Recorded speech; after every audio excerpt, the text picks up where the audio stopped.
మొన్నే ఈనాడు జ్యోతి రాసినవి 25,000 రూపాయల దాకా పరిహారం ఇవ్వబోతున్నారు ఇంటికి, అదే సందర్భంలో వాహనానికి 10,000 రూపాయల దాకా అన్నటువంటి. ఇవాళ చంద్రబాబు గారు స్వయంగా చెప్పారు, ఇంటికి బట్టలు ఒకటి, తర్వాత 10,000 రూపాయల పరిహారం ఒకటి అన్నటువంటి.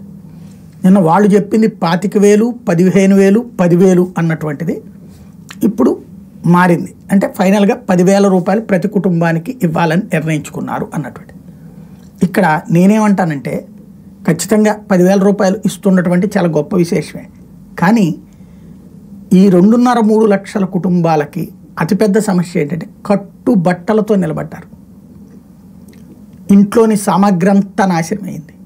ఈ సందర్భంలో ఎంత ఉదారంగా చేయగలిగితే అంత చేయండి, ఎంత ఇవ్వండి, తలా 1,00,000 ఇవ్వండి అని నేను చెప్పను. కానీ నష్టపోయింది మాత్రం మినిమం 50,000 నుండి మ్యాక్సిమం 10 లక్షల దాకా నష్టపోయారు.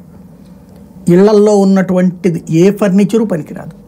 ఓ సోఫాను, ఒక మంచము, ఒక దివాన్ కాటు, ఒక డైనింగ్ టేబుల్, లేదంటే కనుక ఒక ఫ్యాను, అంటే టేబుల్ ఫ్యాన్లు, కూలర్లు, వాషింగ్ మిషన్లు, లేకపోతే దాన్ని ఏమంటాం మన ఇతరత్ర ఏ ఎక్విప్మెంట్ పనికిరాదు. ఇట్లాంటి దశలో ఆలోచించాల్సి ఉంది. సాధ్యమైతే ఇంకో రూపాయి సహాయం చేయండి. ఇందులో నేను ఎక్కడా దూషించట్లా, ద్వేషించట్లేదు. నా అభిప్రాయం అయితే వరద ప్రాంతంలో ఉన్నటువంటి ప్రజలకి ఎంత చేయగలిగితే అంత ప్రయోజనం.